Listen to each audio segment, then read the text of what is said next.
leading to CM Punk being fired and Jack Perry being suspended, and it looks like he has now left the company. But Samoa Joe gave an interview with Mark Raimondi of ESPN, and he openly discussed the incident and shed some light on what happened. So we've been wondering now what has happened. Nobody has really said anything. CM Punk signed an NDA. He hasn't really spoke on it. Jack Perry hasn't really spoke on it. It's all been speculation.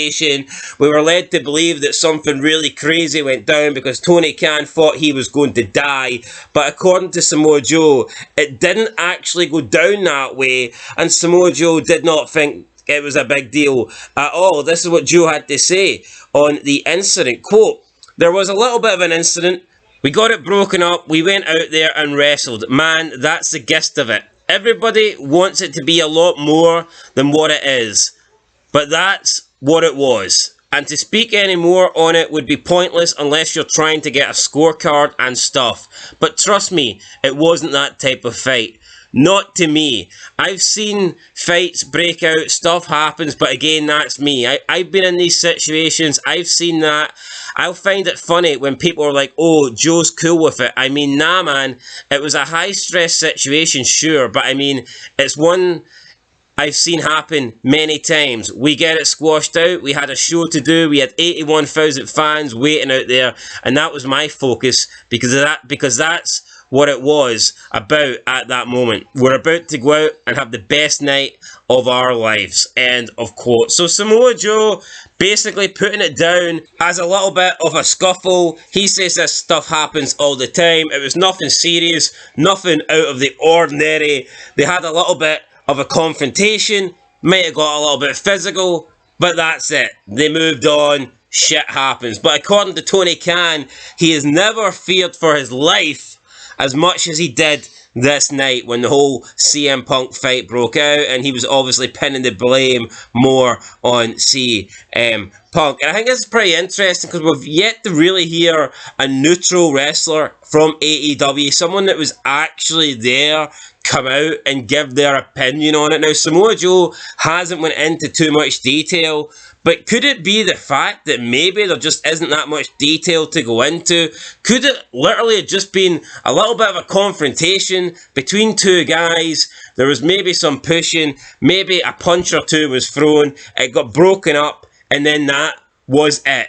Maybe there wasn't some brutal beatdown. Maybe there was no crazy weapons. Maybe there was no death threats being issued. Maybe Tony Khan is just talking out of his ass. And the more you see information on this incident, the more things come to light.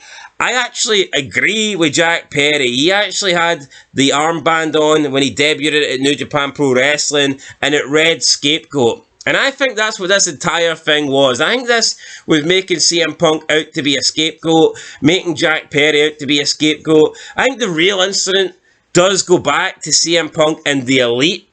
I think that's where the real beef is. I think that is what essentially led to Punk being unable to work in AEW, and Tony Khan wasn't going to fire the Bucks, he wasn't going to fire Omega, and I actually do believe that he's used this incident, he's blown this incident out of proportion so he could use this to get rid of CM Punk, and he could pin essentially all the blame on Jack Perry instead of having to make the Bucks deal with the consequences. Just go out there and fucking wrestle, Punk. That's what Tony Khan told him, apparently. That's what Samoa Joe wanted to do. And you know what? There's so many stories of this going about, but the reality is, it's done and dusted. We'll never know. Remember that rumour where there was apparently leaked camera footage of what actually happened? They've got everything backstage. I'd probably pay a decent bit of money to see that. Hold on, look at that scrum where Punk just buried AEW and Tony Khan to his face for 26 minutes. I refuse to believe that Tony Khan got in Punk's face and ordered him to go out there and fucking wrestle. Absolutely, no, I agree. Because he sat next to CM Punk while CM Punk buried the entire company and he didn't say shit to him. If you say, I'm not saying it was a complete threat to Punk, but he says it in a threatening manner. If you fear for your life, you're not going to speak like that to the person who's threatening your life. Because to come out and say something like that refers to you as a shite bag. Like, Tony Khan saying that's like, I'm going to give you as good as you're going to give me sort of talk. When we all know this guy's arse would collapse within 3 seconds if a guy at 0-2 in the UFC. Yeah, that's like saying there's some guy outside your door with a machine gun and you fear for your life, but you're going to go out and confront him and tell him to fuck off. Don't shoot at my front door. Get out there and shoot at my window. Go out to the next street and shoot your gun. You know, that's not really going to happen. So, but Joe's right, but he's undermined his boss, hasn't he?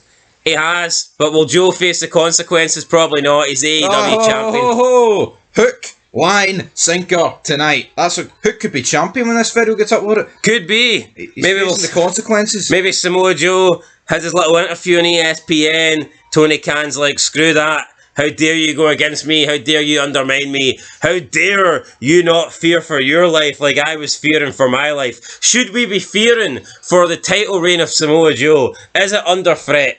Yes. No, I don't know. We'll find it tonight. We'll find it tonight. But yeah, I think this whole incident has been blown out of proportion. But you know what? It's worked for the best. CM Punk is out of this shitey AEW company. And he can finally get his WrestleMania main event. That's it, guys. Catch you in the next one. Peace.